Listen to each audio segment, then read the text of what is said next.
What's going on, guys? Let's take a look at this 2021 Lexus RC 350 rear-wheel drive. This one's not an F-Sport.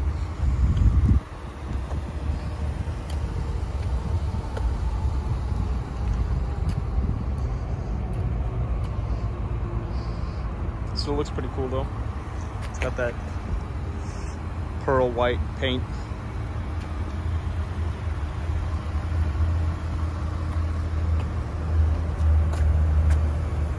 Daytime running lights, which I like.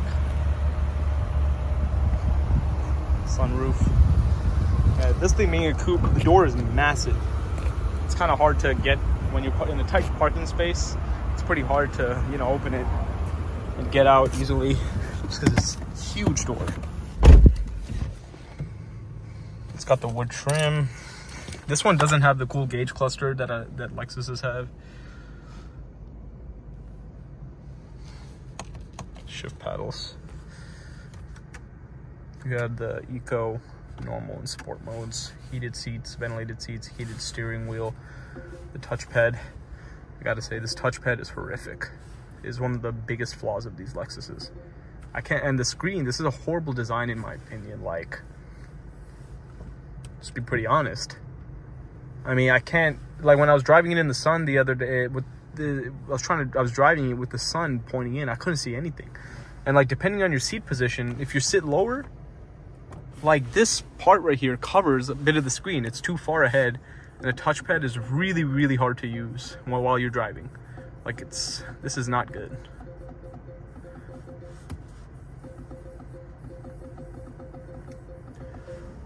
Like this is very clunky.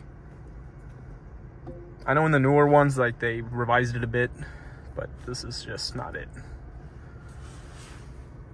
It's got the Mark Levinson premium surround though. I've heard good things about that.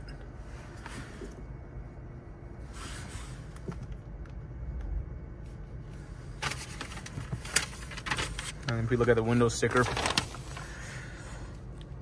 this thing had a starting MSRP of, this thing had an MSRP of $55,000, which is a lot of money. You know, this is a nice car for sure, but it does have, but I'd say its biggest flaws are just really bad infotainment system. This thing's not even an F-Sport, it's $55,000. Eminent White Pearl is the color name.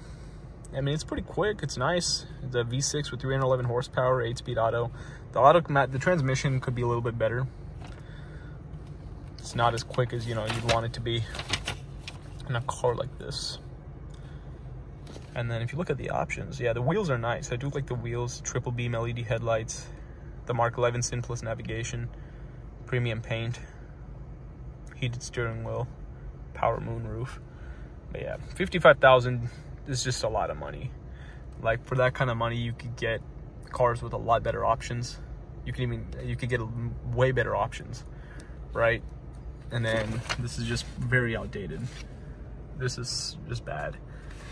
Like if you really are like a big Lexus fan or something, you know, you could get an you'd just pay a little bit more money and get an F-Sport or get a certified pre-owned one. I personally don't see the value at all at $55,000 for this back when it was new. But I think this is more like a great pre-owned vehicle purchase in the $40,000 range. This is a nice $40,000 car, mid 40s, but no, not brand new, no chance for $55,000. Especially if you don't have the really cool gauge cluster, because this just looks really basic. That's one of the, I do really love the Lexus gauge cluster. That's one of the coolest things about them. But I mean, yeah, materials are great. I always like the materials in Lexus models. Very nice materials. I like the steering wheel design. Shift paddles feel nice. It's pretty good. And then, but one thing that this has is the really bad turn signal setup where it goes back to center. BMW did this for many years and I hated it.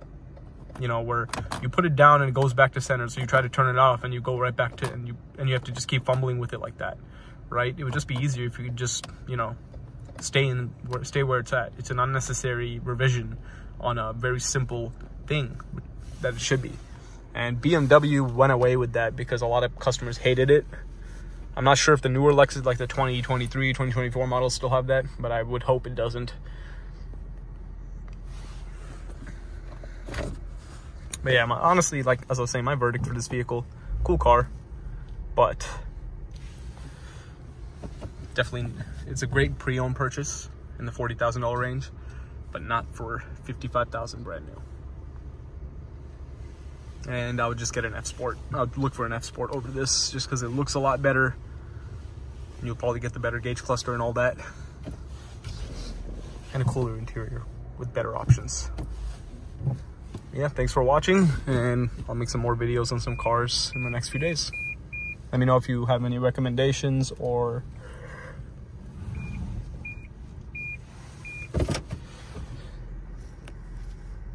videos that you'd like to see. I'll catch you in the next one.